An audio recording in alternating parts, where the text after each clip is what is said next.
Bienvenue sur DMG TV, les histoires mystiques. Tu es nouveau sur la page, n'oublie pas de t'abonner, de laisser un commentaire, de liker et de partager. Tu veux raconter une histoire mystique? Il y a un numéro à l'écran, c'est le plus 237 655 81 90 17. Envoie ton histoire mystique sur WhatsApp et on va jouer ici sur Facebook, YouTube et TikTok. On poste tous les jours 6 histoires à 12h00 sur la chaîne DMG TV YouTube. Et aussi on poste une histoire exclusive tous les jours à 15h00 sur la chaîne DMG TV Histoire mystique exclusive. Et nous postons aussi sur la chaîne Backup, DMG TV Backup. C'est juste une chaîne de sécurité au cas où on perd celle-ci. Nous avons aussi entrepris de produire des courts-métrages avec certaines histoires qui nous ont inspirés. Et la chaîne c'est DMG Productions sur YouTube toujours. Donc allez aussi suivre la page là. On poste tous les lundis à 17h00. Aussi, si vous avez écouté une histoire qui vous a beaucoup marqué, vous souhaiterez que nous réalisons cette histoire là en court-métrage, mentionnez l'histoire en commentaire et décrivez un peu l'histoire. Comme ça, on va aussi essayer de voir comment on produit cette histoire. Merci beaucoup. Donc, laissez un like. Ce qu'on fait, c'est pour sensibiliser. Nous avons toute une équipe sur pied et nous essayons de faire de notre mieux pour pouvoir poster tous les jours ces histoires qui nous enseignent tellement. Donc, laissez un like s'il vous plaît. Partagez, commentez. On va écouter la première histoire. Salut DMG, c'est Sagesse de Paul, le guerrier de Dieu. Je tiens à vous raconter l'histoire mystique que j'ai intitulée La Révélation. Cette histoire se déroule dans une ville de la région du Sud, Cameroun. C'est ma propre histoire. Un de ces matins, j'ai emprunté une moto taxi pour me laisser dans mon lieu de service. Et pendant qu'on attendait le bâchement là, voilà donc une femme quand même âgée qui vient et qui monte au milieu, moi derrière et le conducteur de la moto devant. C'est donc ainsi qu'on se met à rouler en direction de mon lieu de service. C'est d'où la maman en question prend donc la parole. Elle nous fait comprendre ceci, que depuis que la semaine avait commencé, parce qu'on était comme vendredi comme ça, depuis le dimanche à l'entame de la semaine, elle a commencé à avoir des révélations en songe qui lui disaient que tu auras une demande satanique qui t'attend d'être sage et d'avoir le discernement dans cette demande. Premier jour, même chose. Deuxième jour, même chose. Troisième jour, même chose. C'est donc ainsi que le jeudi, elle est dans son restaurant, puisqu'elle a un restaurant, une buvette, d'après ce qu'elle nous expliquait, et que voilà un monsieur qui a quand même l'habitude d'être là, mais qu'elle ne collabore pas, ne cause pas trop avec lui. Le monsieur vient vers elle, il prend tout son courage, il vient vers elle, et il lui dit ceci: j'ai 1 million à vous remettre dans le cas où vous me rendez ce service. La femme demande qu'il s'agit de quel service en question. C'est où le monsieur lui dit que j'aimerais que vous mettez quelque chose dans la nourriture de tel monsieur quand il viendrait ici manger. C'est donc un des clients de la maman. Elle comprend donc que le monsieur veut l'empoisonner. Et c'est où elle lui demande: mais quel est le problème que vous avez jusqu'à que vous voulez empoisonner le monsieur en question et vous voulez passer par moi?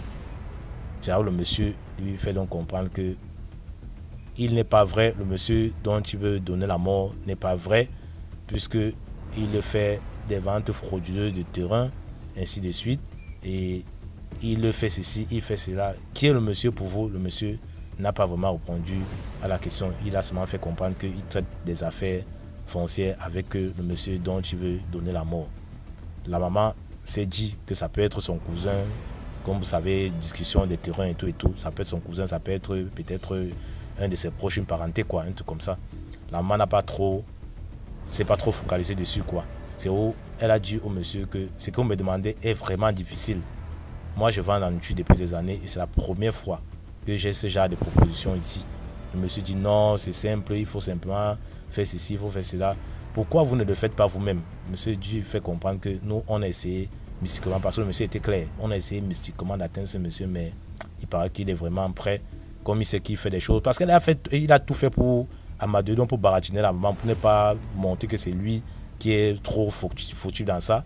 Il s'est même fait passer pour une victime, essayer de corrompre la maman. Il ne sait pas où, peut-être il comptait sur peut-être des médicaments qu'il avait marché pour envoûter la maman, un truc comme ça. Et il dit dans la maman que non, le monsieur n'est pas vrai, le monsieur est ceci, est cela. c'est quelqu'un qui pratique beaucoup, il arrache les terrains des gens, il fait des doubles ventes, il fait ceci, il fait cela. Et maintenant, voilà que le monsieur là a arnaqué beaucoup d'argent, c'est monté, c'est descendu, raison pour laquelle il veut faire payer ce monsieur là. Elle m'a dit, ok, j'ai compris, je comprends ta préoccupation. Elle dit qu'elle ne sait même pas comment elle a même réussi à être dans la conversation avec cet homme jusqu'à aller à bout, parce que c'est une conversation vraiment. Elle fait comprendre que c'est comme si elle était vraiment envoûtée sur l'emprise de ce monsieur-là. Parce que ce monsieur, elle ne comprend pas d'où est venu le courage de ce monsieur pour venir vers elle. Et comme c'est quelqu'un, comme elle prie beaucoup, voilà, bon, à l'instant, peut-être elle avait un peu baissé la foi. À l'instant, peut-être l'argent, la somme de l'argent qu'on devait lui donner en un instant comme ça. Mais elle a donc, et puis elle s'est un peu laissée emporter pour un peu connaître vraiment de quoi il est question, raison pour laquelle l'esprit d'envoûtement est donc prise à l'instant. C'est donc ainsi qu'elle dit au donc monsieur que je vais réfléchir. Donnez-moi donc 3 jours pour réfléchir. C'est où le monsieur prend donc congé d'elle. C'est donc ainsi que le vendredi, elle a donc pris la route pour aller au marché en question et à la gare des motos pour aller dans l'endroit où je travaille. On a donc monté, on a donc emprunté la même moto et c'est où elle a commencé à nous raconter l'histoire. Et elle nous a donc posé que la question que, à notre avis, donc elle nous pose la question que, à notre avis, qu'est-ce que nous, on peut lui conseiller quoi. C'est où, moi je lui dis ceci, que déjà, vous êtes déjà dans le collimateur, vous-même vous êtes déjà mouillé dans l'affaire. Parce que si vous dites au monsieur que vous n'êtes pas d'accord d'accomplir sa mission, il sera obligé de vous donner vous-même la mort parce que il sera appelé et il aura une idée que vous allez un jour aller le dénoncer puisque vous connaissez la chose. Donc c'est donc ça. Donc moi, vous devez accepter, prendre de l'argent, mais par la suite, aller voir le monsieur, dont le monsieur qu'on doit empoisonner, dont la cible, aller dire au monsieur de ne plus venir dans l'endroit parce que voilà telle chose, s'il vient dans l'endroit, voilà telle chose. Ne dites même pas que c'est vous qui allez le faire, mais faites seulement comprendre que vous avez prié et dans vos prières, vous avez eu la révélation que s'il vient dans l'endroit, il se fera peut-être empoisonner ou bien quelque chose de grave va l'arriver, que néanmoins qu'il ne vienne plus dans l'endroit, qu'il disparaisse ou il commence à aller ailleurs. Là, elle aura aussi un alibi pour dire au monsieur que bon voilà, j'ai accepté votre mission, mais ça fait longtemps que je ne vois pas le monsieur. Et voilà. Dans le cas où peut-être le monsieur revient donc, vous pouvez aussi dire que oui, vous avez fait, mais vous ne savez pas pourquoi le monsieur n'est pas touché, que ce n'est pas de votre faute, peut-être qu'il n'a pas donné le bon produit, peut-être ainsi de suite, peut-être ainsi de là. Et peut-être là, il va se lasser ou bien pour le déranger, vous l'arnaquez même encore plus, vous lui demandez encore une autre somme d'argent pour essayer encore une fois de plus de refaire. Si ça n'a pas réussi, et à chaque fois, vous n'allez pas le faire jusqu'à ce qu'il comprenne. Et vous lui dites même après que sûrement le monsieur c'est quelqu'un de blindé, mais ne le faites surtout pas et ne refusez pas son offre. Parce que si vous refusez, comme je disais tantôt, vous serez la prochaine cible. Il va aller chercher quelqu'un d'autre, mais vous, il va chercher à vous éliminer. Donc c'est donc ça. Et comme vous priez beaucoup, acceptez, continuez de prier et ayez toujours l'esprit de discernement comme Dieu vous donne. Et c'est bien, ça veut dire que vos prières ne sont pas en vain. Parce que ce n'est pas donné à n'importe qui d'avoir une révélation et quelques jours plus tard, ça se réalise et vous avez une situation de la sorte. Donc, je vous recommande, famille DMG, de toujours prier comme cette dame-là pour avoir des révélations et anticiper le mauvais de l'ennemi visible et invisible. C'était l'histoire que je tenais à partager avec la grande famille DMG. C'était Sagesse de Paul Auguerre de Dieu depuis la vie écrivée au Cameroun. À vous de liker, de commenter, de partager. Surtout de vous abonner à la chaîne DMG TV parce qu'avec DMG TV, l'esprit d'être meilleur, c'est un pour les deux mondes, par c'est-à-dire le monde visible et invisible. Je vous remercie de m'avoir écouté et à très bientôt pour d'autres histoires mystiques. Merci beaucoup pour l'histoire. Maintenant, on va écouter la deuxième histoire. Bonsoir DMG TV, bonsoir la famille DMG. C'est encore moi, la femme du parc qui avait un bouton sur le cou. Je viens ici aujourd'hui encore une fois de plus vous raconter la suite de mon histoire après ce moment-là. Bon, DMG, voilà, après cette histoire du parc, de la grille au parc et que j'étais rentrée avec un bouton que jusqu'aujourd'hui, d'ailleurs, j'ai encore sur le cou. Quelques jours après, tout se passe encore dans les rêves. Je dors, je rêve qu'il y a une femme de ce groupe qui, c'était le jour de mon anniversaire, je suis passée chez elle, je lui ai dit, oh, aujourd'hui c'est mon anniversaire. Elle m'a dit, tiens, prends le riz dans la marmite. J'ai pris le riz dans la marmite, elle avait préparé du riz. J'ai pris le riz dans la marmite et je suis allée prendre le poisson fumé. Le poisson fumé du Cameroun. En fait, je suis camerounaise. Hein. Le poisson fumé, au Cameroun, on appelle ça le mbunga. J'ai pris un mbunga, j'aime beaucoup manger le mbunga en fait. J'ai pris un mbunga, j'ai fendu en deux, j'ai mangé un côté et quand je voulais manger l'autre côté, je me rends compte qu'il y a plein d'asticots à l'intérieur. Alors, toujours dans le rêve, je crache et je vomis tout ce que j'avais mangé. Et c'est comme ça que je me réveille. Le lendemain, le rêve continue. Je rêve encore que la même femme qui m'avait donné du riz à la veille est venue maintenant. Cette fois-ci, elle se couche devant moi. Elle m'envoie ses cheveux. J'ai mangé ses cheveux, je vous assure. J'ai mangé les cheveux, j'ai mangé les cheveux. Après, j'ai eu une boule dans la bouche comme ça. J'ai ressenti que j'avais une boule de cheveux dans ma bouche. Et j'ai toujours recraché, j'ai toujours revomi dans les rêves. J'ai revomi tout ça dans les rêves et je me suis réveillée. Et quelques temps après, c'était dimanche, toujours la semaine, dans cette semaine-là, une semaine après dimanche, maintenant le prochain dimanche, je dors en plein 15 heures. Je rêve encore que le Seigneur et c'est comme s'il avait ouvert une télévision. Et qu'est-ce qui se passait à la télé? C'était la chanson d'une série camerounaise là qui s'appelait Ennemi intime. Alors, ça chantait, l'ennemi est toujours près de vous, l'ennemi n'est jamais loin. Ça chantait comme ça. Et je regardais ça en fait dans le rêve, mais à la télé. Ça chantait, même ta maman peut être ton ennemi, même ton frère chantait. Mais je me suis réveillée et je dis waouh. J'ai dit mais ça c'est tout réel. Comment est-ce que Dieu peut me montrer un rêve à travers une télévision? Et je me suis réveillée. Je vous assure, ça n'a pas fait quelque temps, j'ai rencontré cette femme et je me suis rendu compte qu'elle avait de la peine à me regarder dans les yeux. Je parlais avec elle, mais elle avait comme si quelque chose la dérangeait, comme si elle n'arrivait pas à être à l'aise là où j'étais. Et subitement, vous savez, quand vous rencontrez quelqu'un avec qui vous avez l'habitude de parler, et du coup, il y a quelque chose qui change, vous remarquez cela. Vous voyez, non, la famille.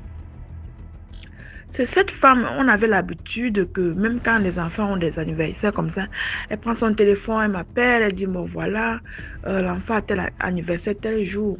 Mais je me suis rendu compte que mon fils avait anniversaire, mais elle ne m'a pas appelé, mais plutôt, elle a appelé mon numéro et elle a passé le téléphone à son fils et son fils a parlé avec mon fils. J'étais très étonnée, je me suis dit waouh. J'ai dit, hey, mais il y a quelque chose qui cloche. Mais pourquoi subitement ce changement? Bon, je suis passée dessus. Ce qui me fait vous raconter cette histoire aujourd'hui, c'est parce que avant, c'était comme ça l'année dernière, non? En septembre, ça a continué en octobre, jusqu'à maintenant, à la fin d'année. Non, je pense au début de cette année. Je rêve toujours que un jour comme ça, ce jour, je devais travailler de nuit parce que je travaille à l'hôpital. Je devais travailler de nuit et je dors vers 19 heures. Je dors, je rêve plutôt que je suis en train de... J'ai pris ma voiture, j'allais quelque part dans une direction et quelque part au milieu de la route, je me suis rendu compte que mes phares n'avaient plus, ma voiture n'avait plus de phare. Alors je me suis arrêtée et j'ai vu 3 personnes étaient dans le noir et subitement, euh, dans, il y avait 3 personnes dans le noir et parmi ces personnes, il y avait une femme très brillante. Elle était toute brillante, vêtue en blanc, elle était toute brillante. Donc, c'était 2 hommes et une femme au milieu. Et je suis sortie de la voiture, je me suis rapprochée d'eux, j'ai demandé, je leur ai dit, s'il vous plaît, je n'ai plus de phare dans la voiture. Est-ce que vous savez comment on peut remettre les phares dans la voiture? Ils m'ont dit oui, on peut t'aider. Ils sont venus derrière ma voiture, la famille, derrière le capot, la malle arrière. Sorti les trucs, je ne sais même pas quoi. Pousser des saletés, il y avait de ces saletés que je ne comprenais pas. Ils ont poussé ça, jeté à côté, c'était bizarre. Sorti, ils ont poussé, enlevé, jeté. Merde, je ne comprenais rien. Je regardais comme ça, j'étais ébahi, mais je me suis dit, mais comment? Est-ce qu'on arrange les phares à travers, par derrière comme ça? J'étais ébahi. Après, dès qu'ils ont fini d'arranger, ils ont dit, tu peux partir, tes phares sont allumés. Réallumé, tu peux partir. Et je vous assure, la famille, je pensais que j'étais en train de partir dans la même direction. Mais non, j'étais en train de retourner chez moi. Et c'est comme ça qu'en retournant chez moi, je me rends compte que la même femme, avec toute sa famille, son mari, ses enfants, était en train de venir dans la direction où je partais au préalable. Et je me suis rendu compte que maintenant, je ne suis plus en train d'aller dans la même direction. Mais je rentre chez moi. C'est à ce moment-là que je réalise que je rentre chez moi. Je dis, hey, ils m'ont vu et moi aussi, je les ai vus. Je leur ai dit, hey, vous êtes en train d'aller dans ma direction. Mais vous allez comme ça dans ma direction. Moi aussi, j'allais par là. Et ils se sont mis à me saluer comme ça, à secouer, à me saluer. À travers leur rétroviseur. Moi aussi, je les salué. Et c'est comme ça que je me suis rendu compte que je retournais chez moi. Et je suis retournée chez moi, la famille. Ce jour-là, je suis allée au travail. Je suis au travail. Maintenant, ce n'est plus dans le rêve. Je rentre, je me suis levée, je suis allée au travail vers 20. Je devais travailler de nuit. Vers 2 heures de la nuit, j'ai un mal de cœur, la famille. J'ai eu un mal de cœur. Maintenant, ce n'est plus dans les rêves, hein. C'est la réalité maintenant. J'ai eu un mal de cœur, je vous assure. Et directement, comme on fait toujours, on est toujours à 2 de garde. Ma collègue m'a directement fait l'électrocardiogramme et elle m'a dit, je ne vois pas ça bien. Va directement aux urgences. Heureusement, nous étions juste au-dessus. Ça veut dire que les urgences étaient en dessous de nous. Nous étions au 4e étage. Directement, j'ai pris, il était 2h30 en ce moment. J'ai pris mon téléphone et le papier de l'électrocardiogramme qu'elle m'avait fait. Je suis descendue aux urgences.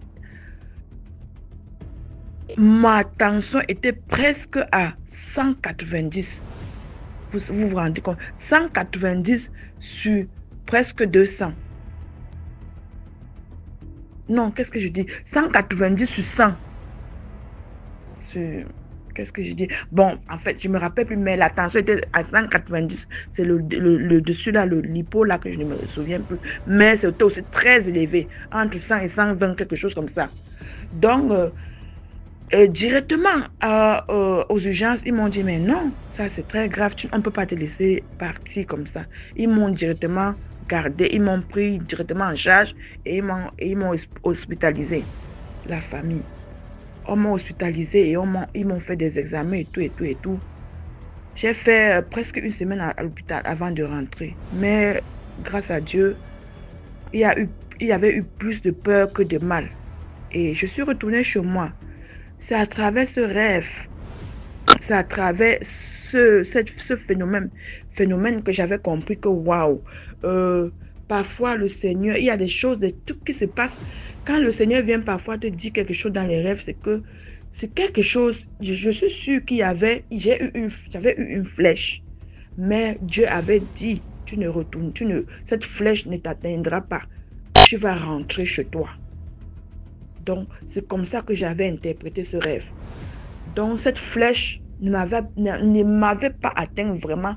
Là où on avait lancé la flèche pour que ça me pique au cœur, je pense que Dieu avait mis la main pour enlever cette flèche. Et ce n'était pas arrivé où c'était visé. Vous comprenez la famille. C'était pas arrivé où c'était visé. Et du coup, ils ont fait le cathéter du cœur. Ils m'ont fait tous les examens à l'hôpital. Le cathéter du cœur. Regardez mes reins. Tout était normal. Seulement que vraiment, ma tension était tellement élevée. Ils ont baissé la tension, baissé. Et je suis rentrée chez moi, la famille. C'est là où j'ai compris que, waouh, à travers les rêves, Dieu nous parle. Et quand tu comprends tes rêves et que tu peux te lever, prier pour annuler ce rêve, rien ne peut t'arriver. Et j'ai compris que le Seigneur veille sur ses enfants. Quand tu pries et tu as une foi, surtout quand tu pries et tu te lèves le matin, tu confies ta journée à Dieu. Je vous assure. Tout ce qui va vouloir t'arriver en ce journée-là ne pourra pas t'atteindre. Parce que moi, je me lève, je ne blague pas avec ma prière. Je me lève la nuit, 4h, 3h, je prie, je confie ma journée à Dieu avant de me lever. Et c'est comme ça que cette flèche, moi je pense que c'est par la grâce de Dieu que j'avais été sauvée de cette flèche qui m'avait été lancée. Et je vous assure que c'était la même personne. Donc, vous vous rendez compte, tu revois quelqu'un qui vient t'attaquer 2, 3, 4 fois les mêmes gens. Ça veut dire que c'est la réalité. La réalité, les amis. C'est comme ça que Dieu m'a sauvée. C'est vrai qu'aujourd'hui, quand je rencontre ces gens, en fait, tous ceux qui ont essayé de m'attaquer d'une manière ou d'une autre ont compris. Ont compris que il y a les gens qu'on n'attaque pas. Pas parce qu'ils sont trop forts, mais parce qu'ils ont une protection naturelle. Parce que Dieu les protège, parce qu'ils ont leurs anges qui veillent sur eux. Et tel est mon cas. J'ai mes anges gardiens qui veillent sur moi. Et le Tout-Puissant ne me lâche jamais. Donc, quel qu'en soit ce qui arrive, il met toujours la main pour empêcher. Alors, voilà la famille. Je vous remercie de m'avoir écouté. Et likez, partagez, commentez. Et à la prochaine pour une autre histoire mystique ou d'éveil de conscience. Ciao! Merci beaucoup pour l'histoire. Maintenant, on va écouter la troisième histoire. Bonjour DMG TV. Bonjour à toute la communauté de DMG TV à travers le monde. Voilà, je vais vous raconter une histoire qui se passe dans mon pays, plus précisément dans ma famille. Voilà, je vais être bref. J'ai la petite sœur à ma maman qui était mariée à un gars. Le gars, il avait ses moyens et tout. Le gars travaillait dans une société de la place dont je tais le nom. En tout cas, si c'était pas la troisième personnalité, entre la troisième et la quatrième personnalité de la boîte. Donc, en tout cas, le gars avait ses sous et tout. Mais le gars était âgé par rapport à ma tante maternelle. Le gars il avait peut-être un écart de 30 ans, hein, 30 ans minimum et tout. Il vivait comme ça, il vivait. Le gars avait fait sa vie en amont. Le gars a eu des enfants avant ma maman. Et à un certain âge, quand sa femme là, elle est décédée, le gars s'est remarié avec ma tante là. Donc il vit dans une même maison et tout, ma chère. Maintenant, quand le gars a commencé à tomber malade, vous savez, les maladies de vieillesse là et tout, des fois, voilà, en temps prostate, entre-temps, perte de connaissance et tout. Et c'est là où ma tante en question, elle a laissé le gars. Elle est allée vivre ailleurs. Même ses propres frères l'ont prodigué des conseils en lui disant que c'est pas bien ce que tu fais. Ce gars-là a vécu avec toi, aujourd'hui il est vieux, ses enfants ne sont pas là, il n'a pas de femme, voilà, il tenait à toi, ne fais pas ça, ne fais pas ça, ne fais pas ça. La tante ne voulait rien savoir. Et en fin de compte, le gars est décédé.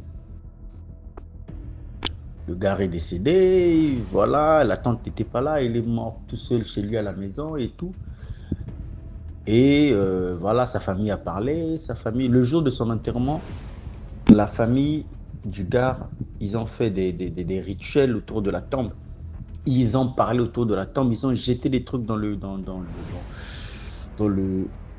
caveau, disons le trou, le caveau. Ils ont jeté des trucs à l'intérieur en disant que, en langue vernaculaire d'ici, de chez nous, ils ont dit au gars que de la même manière que la fille là t'a abandonné, toi tu l'as soutenu. De la même manière que la fille là t'a abandonné, pendant que toi tu étais là pour elle. Elle, quand tu es tombé malade, elle est partie, elle t'a abandonné tout seul. Donc, toi, ce qu'il faut faire, il faut suivre la fille là. Il faut qu'elle te suive aussi dans le delà. Parce que c'est inadmissible et tout. Ils ont jeté des trucs. Et voilà, il y avait quelques amis, bon, quelques connaissances de ma tante en question qui étaient à cet enterrement-là, qui ont rapporté la nouvelle à la maison. Ils ont rapporté la nouvelle à la maison et tout. Maintenant, qu'est-ce qui se passe? La grand-mère, parce que la tante vivait sur place, la parcelle familiale. La grand-mère a essayé de parler. Chez nous, on fait des rituels. Hein. On achète le vin de palme, on achète les colas ou le vin rouge et tout. Donc, la grand-mère a essayé de faire le tour de la parcelle. Elle a évoqué les esprits des aïeux, elle a évoqué les esprits de ses aïeux, elle a évoqué les esprits de son défunt mari, ainsi de... en tout cas, elle a cité toute l'arbre généalogique de la famille. Que voilà, on a promis la mort à votre nièce, à votre fille, à votre petite fille et tout aujourd'hui. Donc vous, levez-vous, protégez-la et tout, machin, tout ça, tout ce qui va avec. Et cette nuit-là, le jour où on a enterré le gars, c'était la guerre au-dessus de la toiture. Donc de 23h à 5h du matin. Il y avait, je ne sais pas si c'était des chats ou des gens qui se battaient au-dessus de la toiture. Et ça a duré 3 à 4 jours comme ça. Donc la morale de l'histoire, c'est que nos sœurs, nos sœurs, en tout cas, quand vous êtes marié à quelqu'un, quand vous êtes avec quelqu'un, c'est pour le meilleur et pour le pire. Voilà. Il ne faut pas être avec la personne quand tout va bien et quand tout va mal, vous partez. C'est pas bien. C'est pas bien. Et de surcroît, j'ai la ferme assurance que si la maman de cette dernière n'avait pas fait ce rituel, cette dernière partait. Donc c'est un peu ça, j'en ai terminé. Merci. Merci beaucoup pour l'histoire. Maintenant, on va écouter la 4e histoire. Commentez, likez, partagez.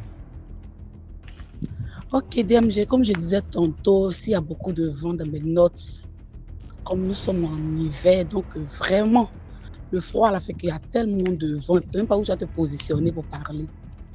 Donc, je m'en excuse pour ça, les auditeurs de DMG. Donc, il y a une autre histoire. L'histoire, je vais l'intituler « Le fantôme ». Comment je vais l'intituler? Bon, bref, c'est l'histoire que ma grand-mère m'avait racontée. Que c'était l'histoire d'une dame au village qui était, disons, décédée. Voilà. Et la dame n'est pas morte d'une mort naturelle, elle a été tuée. Voilà. Et bref, je ne sais pas trop comment ça s'est passé, sa mort, tout. Et comment on appelle ça? La dame, elle a été tuée par des personnes. Donc, du coup, comme on le fait chez vous au Cameroun, comme on dit, soit on gâte le corps, un truc de ce genre. Voilà, c'était comme ça. Chez nous aussi, c'était comme ça. Ça s'est passé. Donc, quand ils partaient enterrer la dame, ils ont mis la torche plus un couteau dans son cercueil. Donc, ils ont enterré la dame. Un peu de temps après, les gens voyaient de loin une lumière de torche, tu vois. Donc, ceux qui étaient dans le coup, quand ils voyaient cette lumière-là, les gars, c'est-à-dire qu'ils allaient mourir le lendemain. Donc, quand ils voyaient cette lumière-là, forcément, si tu es dans le coup, le lendemain, forcément, tu allais mourir. Donc, ma grand-mère disait que puisque elle sautait très très tôt le matin pour... elle vendait la nourriture le matin entre 6h, 7h pour ceux qui veulent manger pour aller au champ rapidement. Donc du coup, elle vendait la nourriture. Donc à 4h, quand elle est sortie pour préparer sa graine, elle a vu de loin, dans le brouillard de la nuit là, elle a vu le reflet d'une torche qui l'a torché, ça l'a torché d'une manière. Et quand la personne arrive, elle grince le couteau sur, par exemple, c'est sur le mur, elle grince le couteau, tu entends le bruit du couteau et la torche qui te torchait. Et ma grand-mère, elle était là, elle balayait sa cour tranquillement, elle a dit de loin, je ne suis pas parmi ceux qui t'ont tué. Donc, passe ton chemin avec ta torche. Passe ton chemin. Et la torche s'est arrêtée. Ça n'a plus retorché encore pour la deuxième fois. Mais tu sais que c'est dans le noir. Donc, DMG, tu vois que c'est dans le noir. Et toi, tu ne vois pas celui qui a attrapé la torche. Tu ne vois pas la personne. Mais quand on met le reflet de la torche sur toi, tu vois, je ne sais pas si vous voyez un peu de quoi je parle. Donc, c'est comme ça, la torche a torché la grand-mère en question. Et quand elle a dit cette parole-là, la lumière ne s'est plus... la torche n'est plus venue sur elle encore. Et il y avait une autre personne aussi qui avait vu le reflet de la torche. Ça a été dit que la personne était dans le coup et la personne est décédée après. Donc pour dire que les histoires de fantômes qui se promènent avec les machettes, les couteaux, les trucs, ça existe. Ça existait chez moi, dans mon village. Ma grand-mère me l'a dit. Voilà. Donc c'est un peu aussi la petite contribution. Je reviendrai encore pour, bien évidemment, d'autres, comment dirais-je, pour d'autres histoires. Merci beaucoup pour l'histoire. Maintenant, on va écouter la 5e histoire. N'oubliez surtout pas de partir suivre la chaîne DMG Productions. Les courts-métrages, c'est chaque lundi, 17h00. Chaque lundi, tous les lundis, 17h00, allez sur DMG Productions. Donc, on passe à la 5e histoire. Bonjour à toute la team DMG. C'est encore les histoires de Nadia. La thème. Il y a certaines personnes là-bas dans les commentaires. Vous êtes méchants, hein? On peut parler mal comme ça? Oh. Après, bon, chacun a son avis à donner sur quelque chose.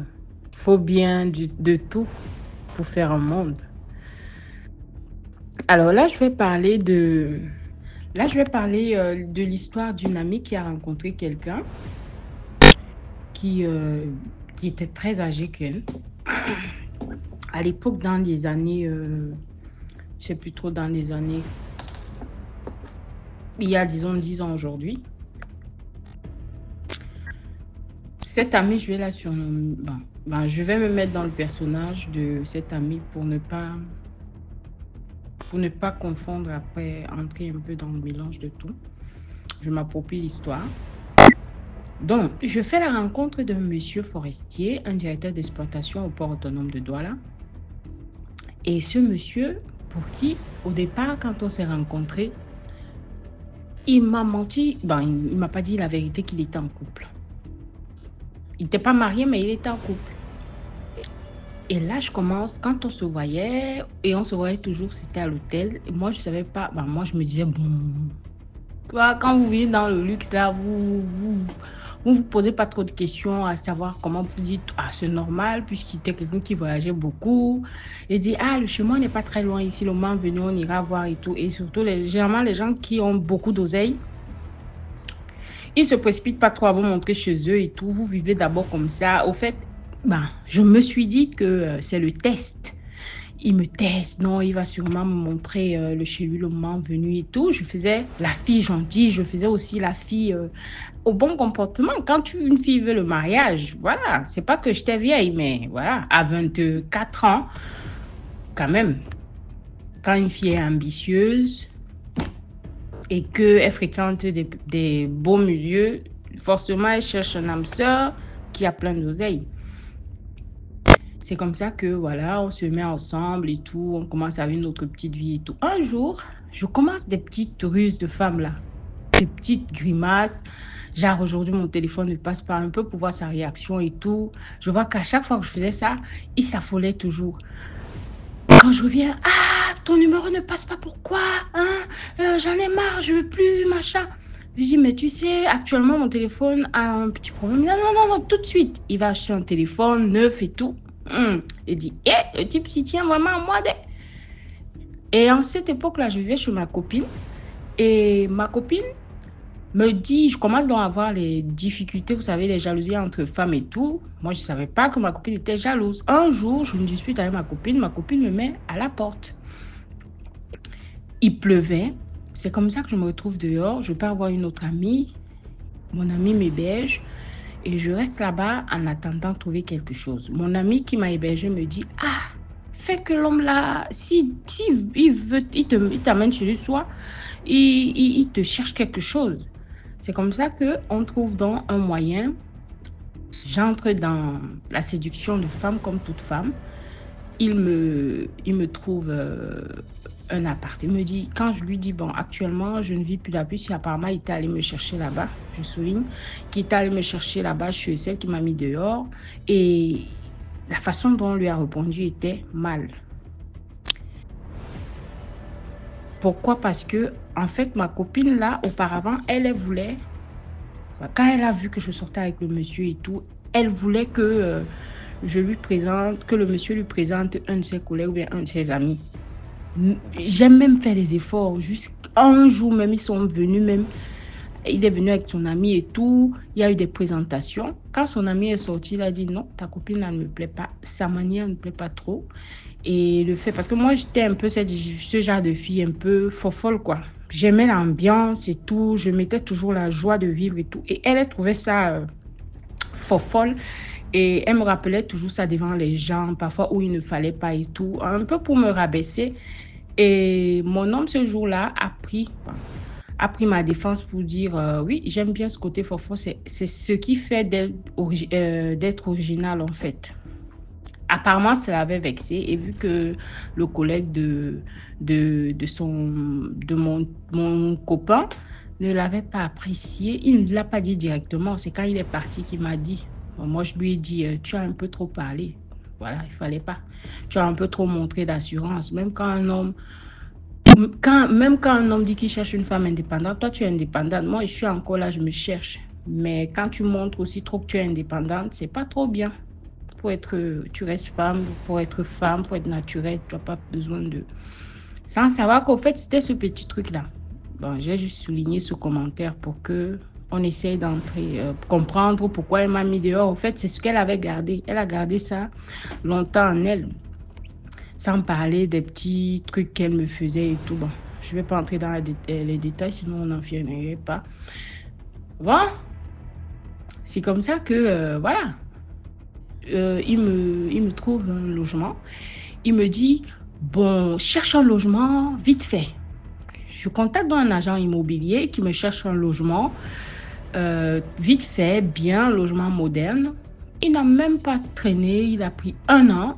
Moi aussi, je ne sais pas si je vais dire bête, mais il réfléchit que j'étais ou alors immature. Je n'ai pas compris pourquoi un homme a chez lui, mais il veut plutôt me louer un appartement. Il pouvait bien me dire, bon, machin. Après, je dis, bah, peut-être il ne veut pas vite s'engager. En plus, il a l'argent. Louer une maison pour une fille, c'est rien. Hein? C'est ce que j'avais dans ma tête. Bon, c'est comme ça que, voilà, j'entre dans mon logement et tout. Tout de suite après, 3 mois, le gars vient s'installer avec moi et Wanda que, mais comment quelqu'un me loue la maison, il vient encore m'envahir. Petit à petit, chaque fois qu'il venait, il apportait un truc, 2 trucs, un truc, 2 trucs. Un jour, je reste. Et parfois, il amenait ses amis. Quand il amène ses amis, j'organise des dîners et tout. Je cherche, j'avais une connaissance qui avait un restaurant. Donc, de temps en temps, quand il amène ses amis, elle me donne des techniques, comment dresser des tables, comment faire pour impressionner. Et chaque fois, ses amis rentraient toujours émerveillés. Et je gagnais encore Moi, je croyais que je gagnais plus le cœur. Pourtant, je ne savais pas que j'avais le feu qui m'attendait. C'est comme ça que un jour, on est ensemble comme ça. Il me dit, ah, tu sais, il faut que tu ailles, pas te rencontrer ma grande sœur et mon frère. Mais je tiens à te rappeler que mon frère, lui, il est dans les trucs de coutume dont on lui avait donné le sac.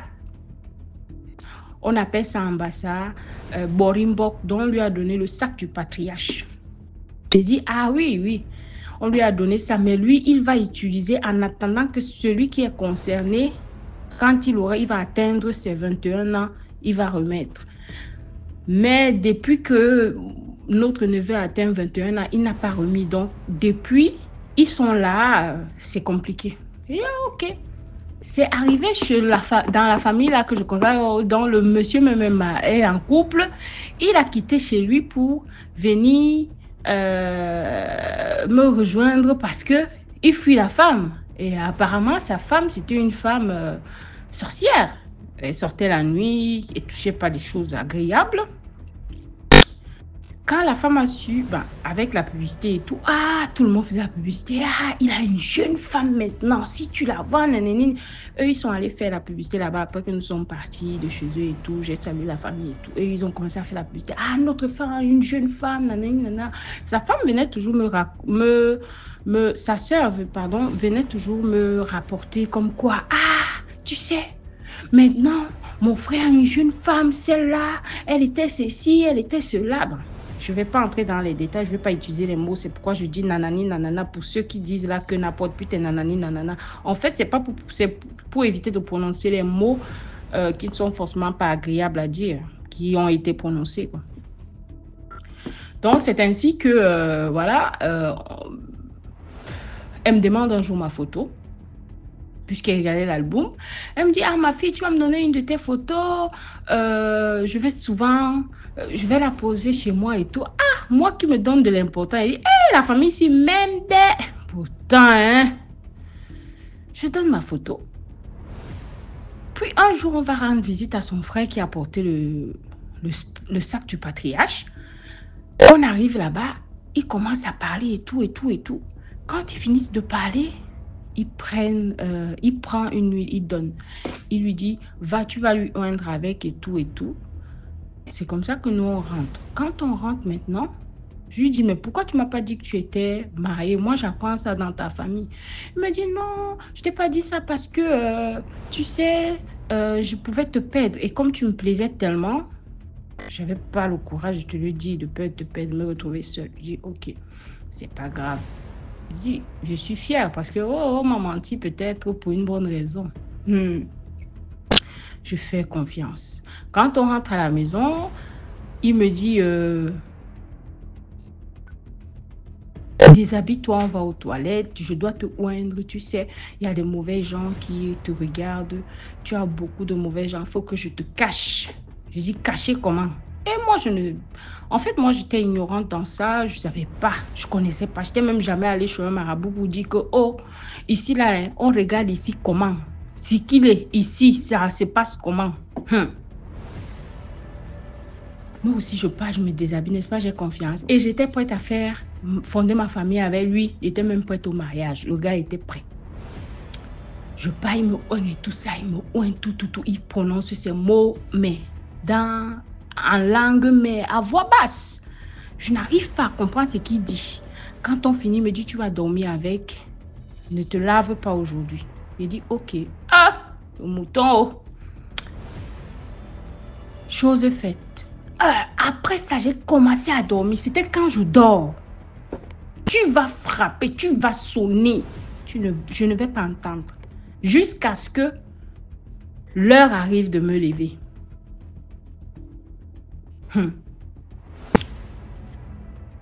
Quelque temps après, c'est sa femme qui commence à m'envoyer des messages.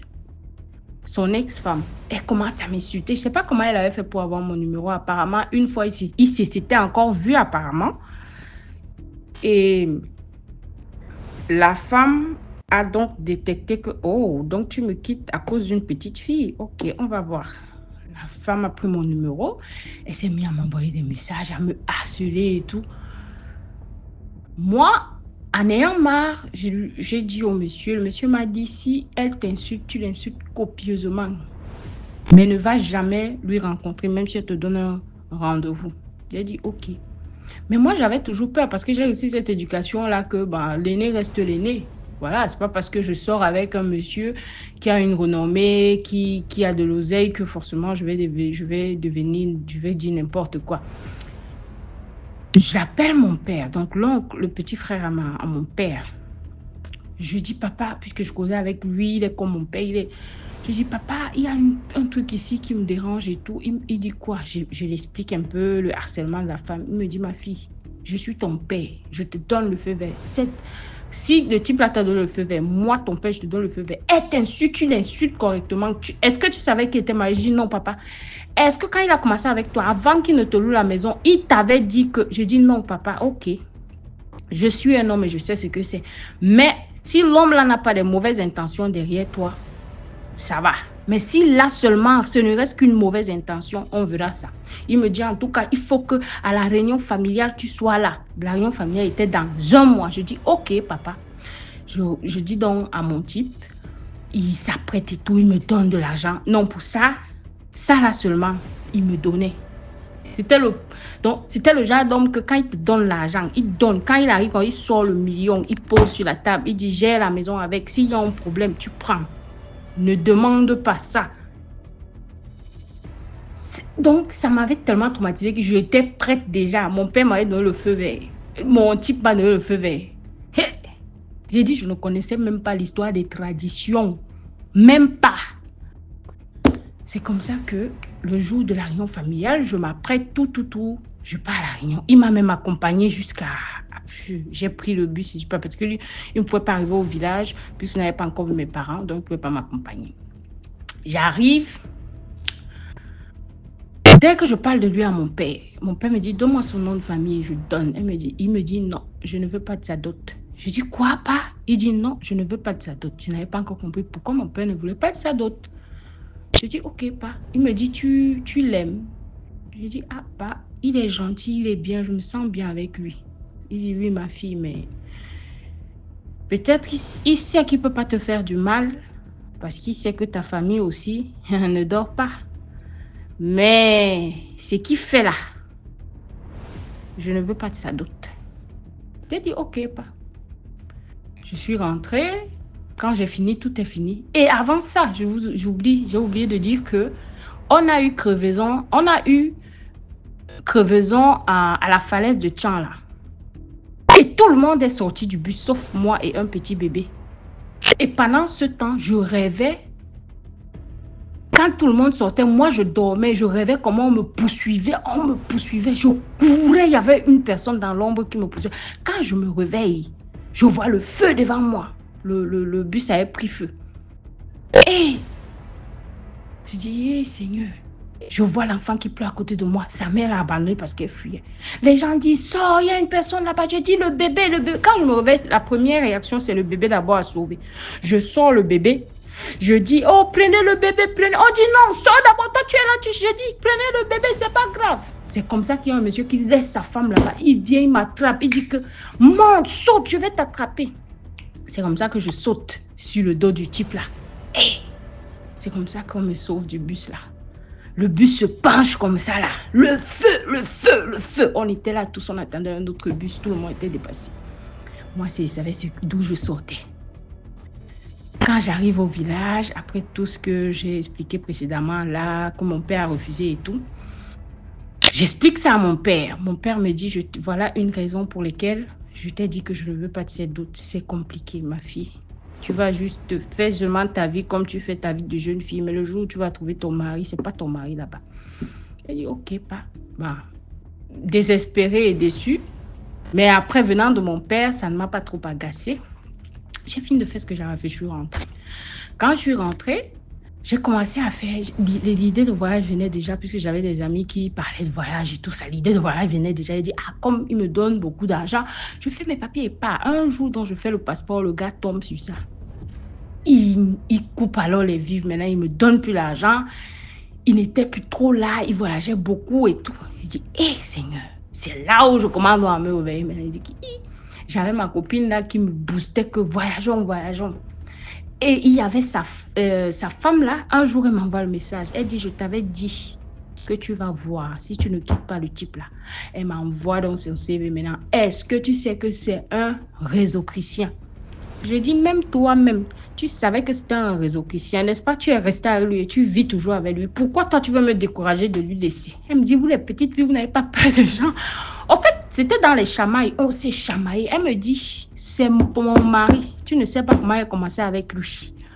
Aujourd'hui ou demain, là, quel que soit le temps, tu vas seulement le laisser. C'est moi qui te dis, je te donne 2 semaines. Je vous jure que ce que j'ai vu et ce que j'ai rencontré. Le type là voyageait tous les jours et il m'a coupé les vivres. C'est comme ça que quand je raconte à ma nourrice, parce que ma nourrice, elle est sortie parce qu'elle gagnait ses intérêts. Quand l'argent est là, elle vit bien avec ses enfants. Elle me dit, ma fille, tu fais quoi? Je dis, je suis couchée, je suis dépassée. Je devais lancer mon institut qui ne marche pas. Il devait me donner l'argent. Depuis, il tourne. Je ne sais pas, même mon passeport a disparu. Elle me dit, oh, il a su que tu veux sortir. Je dis, oui, ma. Elle me dit, viens maintenant. Comme je te dis maintenant, là, prends le cabas seulement. Et vous savez, Douala et Déa, c'est pas loin. J'ai pris le cabas. J'ai mis sur moi comme si j'ai mis le foulard, comme si je partais chez la voisine, là. Je suis partie direct, Douala. J'ai pris un personnel. Il y a ça, direct de Douala et Déa, c'est, je crois, 45 minutes. C'est comme ça qu'on arrive. Elle me dit, viens. Elle m'amène quelque part. Dès que j'entre, le monsieur, il a parlé, je ne vais pas vous expliquer tout ce qu'il a parlé. Il a même parlé de mon voyage, il m'a dit que c'était compliqué et tout, mais que je vais arriver. Mais que parce que je suis impatiente, que je vais souffrir. Mais dès que j'ai prononcé le mot, du type là, hey, tout s'est gâté. Il m'a dit, ne prononce plus jamais le mot, même si ce n'est pas chez moi que tu entres. L'homme, si, son mot là ne prononce plus jamais. Pour ceux qui ont dit que je parle trop doucement là, maintenant j'essaie d'ouvrir le gosier. Il dit, ok, oh. Il me dit, ne prononce plus ma fille. Le type, si, même si tu te caches où, en Afrique, il va te trouver. Pas seulement. Je dis pas. Je dis, mais je pars. Vous dites que si je pars maintenant, je vais trop souffrir, qu'il y a quelqu'un qui va venir. Et en ce moment, je parlais avec un Whitey.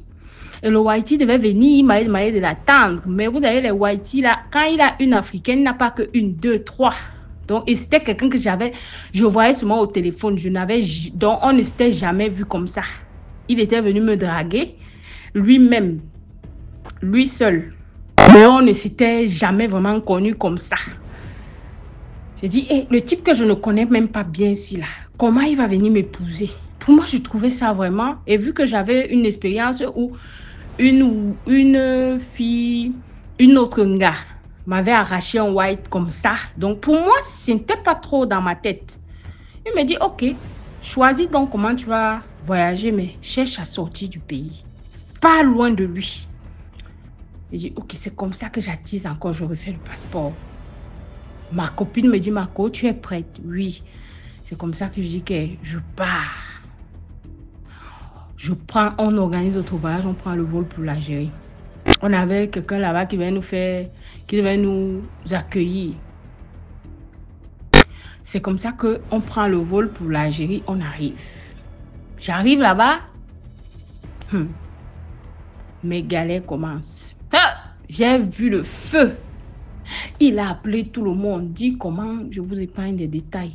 Et qui veut sa femme et tout, machin. Moi, le prétexte que j'avais pris, c'est que tu ne veux pas m'épouser. Si tu ne veux pas m'épouser, c'est bon, moi je pars et tout. Pourtant, c'était même pas ça. Et je rappelle qu'avant ça, j'avais cherché à récupérer ma photo chez sa sœur. Parce qu'il m'avait expliqué que il avait une copine, sa sœur avait pris la photo et sa copine là elle est morte quelques temps après. Je dis, mais pourquoi il demande la photo de tes copines? Il dit, moi-même, je ne sais pas. Étant donné que j'ai un frère exorciste, un jour, mon frère arrive là-bas chez eux. Il commence à prier. Sa sœur, la fille, donc sa nièce, la fille de sa sœur qui avait pris ma photo, la tombe. Elle a un mauvais esprit. 2 esprits commencent à parler. On dit, qui est dedans? Elle ne parle pas. Les personnes sont muettes. Personne ne parle. Personne ne parle. C'est là où mon frère dit, ça c'est un problème familial. Tout c'était là. Ça c'est un problème familial. Je n'entre pas dans les polémiques. Ceux qui sont dans le corps de l'enfant là savent et qui sont là dedans. Mais je ne suis pas venue vous séparer. Ici, je suis venue parce que ma soeur avait créé un lien avec vous. Donc, je préfère à rester là. C'est comme ça que quand mon frère sort de là, il dit que je suis les pieds et les mains dans la famille là. Ma soeur, tu étais où comme ça? Hey! Vous les filles, vous cherchez souvent. Excusez-moi du cri, c'est que l'histoire même m'a dépassé. Mon frère me dit seulement que reste là-bas, même si c'est dur, cale seulement là-bas, on va prier pour toi ici, rien ne va faire. Et vu que je ne pouvais pas dire à mon frère que j'étais chez maman, Tantine m'avait amené chez telle personne, parce que lui n'aime pas les choses comme ça. Tantine m'avait amené chez telle personne pour... Mais finalement, même je l'avais dit. Il m'a dit, vos trucs là, tu sais que moi, j'aime pas vos conneries là. Non. J'ai dit, oui, mais je voulais juste t'informer que j'ai mis pied dans un truc comme ça. Il dit, ok, t'inquiète pas, prie. C'est comme ça que le Wahidi là recommence à m'écrire. Moi, étant en Algérie, le Wahidi là me dit, ah, viens, rentre au Cameroun, je vais venir, je viens bientôt dans... Je dis que, de toute façon, je me suis dépêchée, tu vois encore que je rentre là-bas. Je ne peux même pas. Je ne peux pas. Un jour comme ça, là, mon frère m'écrit, me dit, ah, que mon ex là l'a écrit, qu'il aura appris que je suis en France maintenant. Pourtant, il n'était même pas encore en France. Moi-même, je ne savais même pas que un jour même, je vais arriver même en France. Jamais, je ne savais même que je vais arriver en France. Moi aussi, je fuyais seulement comme ça pour dire qu'il faut que je fuis vite. Et comme l'Algérie, c'est un pays quand même développé, c'est un pays, c'est à peu près comme... c'est bien, quoi. C'est bien quand on est entouré de bonnes personnes là-bas. Moi aussi, je partais seulement parce que je voulais m'échapper. Plus tard, j'ai rencontré des difficultés, j'ai commencé à prier et tout, accompagner dans les prières. Je dis à Dieu, ah papa, révèle-moi. Le genre de souffrance, je ne comprends même plus. J'avais connu quelqu'un là-bas aussi qui avait une grande renommée, qui avait aussi un peu d'oseille, mais ça devenait compliqué. Tu sens que ça, c'est pas un truc simple. Je dis, montre-moi qui est derrière mes problèmes comme ça. C'est là où on me montre. C'était comme, ça passait comme le catalogue. Dans mon songe, je vois quand j'ouvre une page, c'est la photo de mon ex. J'ouvre la deuxième, la photo de moi. Jusqu'à la dernière page, j'ai vu que mon ex. Je ne vous parle pas des rêves que j'ai faits. J'ai bagarré dans des rêves. J'ai bagarré. Trop de combats. Finalement, Dieu merci. Un jour, il y a un monsieur qui m'a dit, je ne le connaissais même pas. Il m'appréciait bien. Il venait tout le temps là, comme dans les pays là, les pays arabes généralement, les Noirs ont souvent les trucs qu'on appelle un Nganda là. J'avais un Nganda. Il y a un monsieur là qui est venu me dire, tu sais, moi, je ne vais pas te dire que je suis voyant, mais j'ai des dons. Et tu dois voyager. Ton type veut te faire voyager, mais il y a des forces dénaturées qui sont sur vous. Au fait, sur toi, parce que ça t'empêche d'avancer. Même si quelqu'un veut t'aider, il va toujours tourner, tant que tu dois souffrir jusqu'à ce que tu retournes à la personne. Déjà, la personne qui... Il dit, il y a un homme qui t'avait donné l'argent comme ça. Effectivement, quand la vie était difficile à un moment donné là-bas, j'avais fait appel à mon ex. Je lui ai dit, ah, mes amis m'ont trompé, je suis venue ici, ça ne va... Le gars a envoyé 1 500 000, il m'a donné. Pourtant, ouf. Ou parce qu'il voulait l'escroquer, parce que j'avais appris qu'il y a la mer là-bas, moi aussi, je vais aller passer. Le type de truc a envoyé l'argent. C'est l'argent là qui a encore tout gâté. Il me dit, mais ne t'inquiète pas. Je ne suis pas là. Tu me plais. Si tu n'étais pas avec quelqu'un, j'aurais bien voulu t'aimer. Mais c'est pas grave, je vais t'aider. Mais il faut que ton argent aussi participe. C'est comme ça que je dis, je vais faire comment maintenant? Je n'ai même plus rien. Même mon gandassi est déjà fini. Je prends la boisson en crédit maintenant pour revendre après payer. Il me dit, c'est pas grave. Cherche seulement 50 000 francs CFA. Donc, qui équivaut à 10 dirhams. Je ne me souviens même plus de truc. 10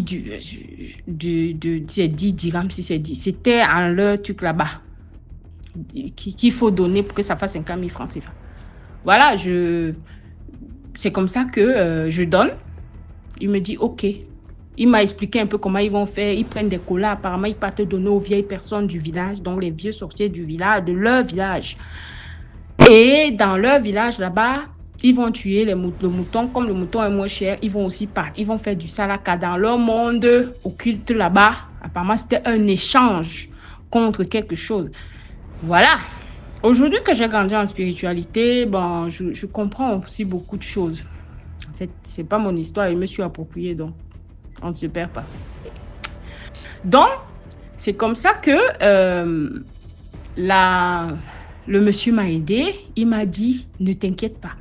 Dans 2 semaines, tu auras il m'a dit, dans 2 semaines, tu auras une solution. Tu vas voir, ton type va venir t'annoncer une bonne nouvelle. Et c'est cette bonne nouvelle-là qui va tout déclencher. Tu vas aller loin, tu vas voir.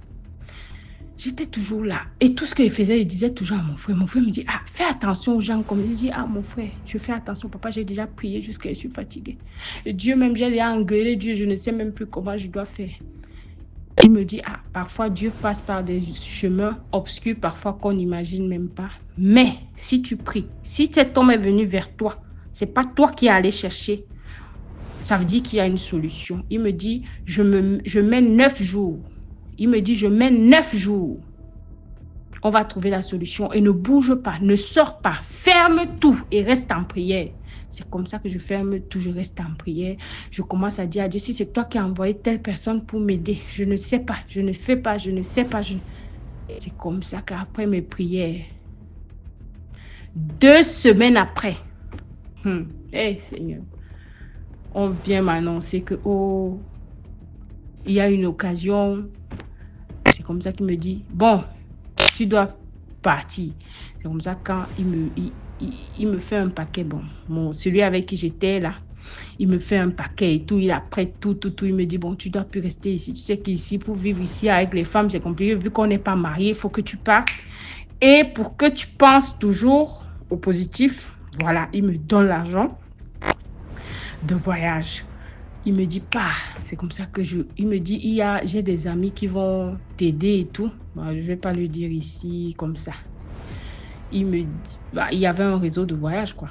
Il y avait une opportunité. C'est comme ça que je me retrouve à Mbengue, à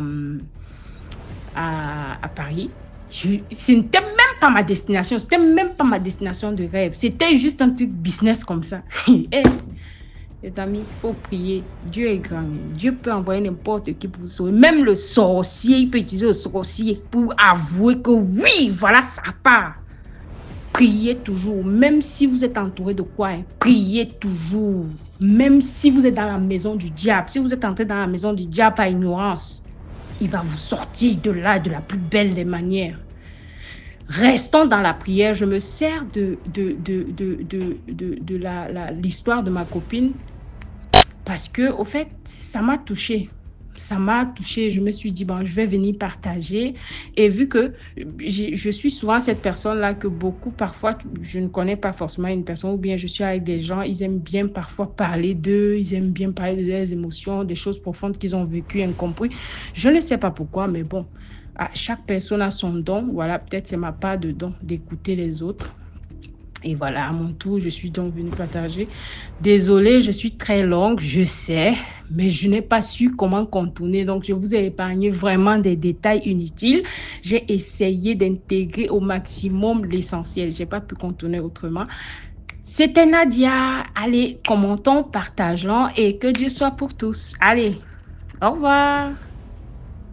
Merci beaucoup pour l'histoire. Maintenant, on passe à la 6e histoire. YouTube, il y a DMG Productions. Là, on poste tous les lundis, on poste un film. Tous les lundis, il y a un nouveau film à 17h00. Les films, c'est les histoires qu'on réalise aussi. Tous les lundis, la chaîne, c'est DMG Productions. Coucou, bonjour DMG, j'espère que ça va chez toi. Aujourd'hui, j'ai la voix trop grave. Parce que hier, j'étais à un événement, donc du coup, à force de crier, ma voix est carrément cassée. Donc, je vais raconter ma petite histoire. Merci, j'ai entendu dans l'épisode, je crois, 769 aujourd'hui, j'ai entendu, tu as publié mon histoire, ça me va droit au cœur. Voilà, la petite histoire que je vais partager ce matin, c'est l'histoire de... Voilà, donc la petite histoire que je vais partager avec vous aujourd'hui, c'est l'histoire de l'amie, la grande sœur à mon amie, du genre à ma camarade. Voilà. Et cette sœur-là, elle sortait avec des brouteurs. Tu vois, donc du coup, elle avait 2 gars qui étaient tous 2 brouteurs avec qui elle sortait. Maintenant, une fois, elle a eu des rapports avec son titulaire qui est brouteur, et aussi, je ne sais pas si c'est son petit zoo, mais son quoi, c'est que son petit pompier aussi qui est brouteur, tu vois. Donc du coup, ce jour-là, elle était en période de menstrues. Tu sais, il y a des hommes qui, bizarrement, qui aiment ce genre de trucs, de faire des rapports avec leur chéri dans leur période de menstruation, tu vois. Donc du coup, elle a eu des rapports avec son titulaire. Dans la même journée, elle a eu aussi des rapports avec son deuxième aussi qui était brouteur. Tu vois, donc, elle ne sait pas au juste où son vania est resté. Donc, disons, où on dit quoi, sa serviette hygiénique est restée. Si je prends des noms d'emprunt, son titulaire c'était Pierre et son petit pompier c'était Paul. Donc, du coup, elle ne sait pas si sa serviette hygiénique est restée avec Pierre ou si c'est resté avec Paul. Elle ne sait pas. Tu vois. Donc, elle est rentrée à la maison, elle a cherché la serviette hygiénique, elle n'a pas trouvé. Elle a cherché son vania, elle n'a pas trouvé le vania. Subitement, 3 jours après, les deux ont fait cassa. Cassa boulé, comme on peut le dire. Les deux ont fait cassa boulé. Donc, du coup, les deux ont encaissé le même jour. Donc, la fille, c'est bizarre. Elle ne sait pas si elle va demander à Pierre, ah, bébé, est-ce que la dernière fois, mon vania est resté chez toi? Elle peut aussi partir demander à Paul, est-ce que mon vania est resté chez toi? Donc, du coup, elle a tué l'affaire. Les deux ont encaissé ensemble. Bizarrement, les deux ne se connaissaient pas. Hein. Les 2 gars ne se connaissaient pas. Mais sûrement, peut-être dans leur loge là-bas, les gars se connaissaient, tu vois. Donc, du coup, elle n'a pas pu demander à Pierre ni à Paul son vania était resté où. Ils ont chauffé comme ça. Elle a chauffé avec Pierre. Le lendemain, 3 jours après, elle était avec Paul jusqu'à ce que les deux aussi, leur agent finisse le même jour, la même date. Voilà. Donc, c'est comme ça. Le mois qui suit, c'est-à-dire que le mois qui s'est passé où elle a perdu son vania, son 2e mois, au lieu qu'il s'est monstrué, vont commencer par venir normalement. À la place, c'était des asticots. Mon Dieu, c'était des asticots qui venaient à la place de ces ragnagnes-là. C'est des asticots.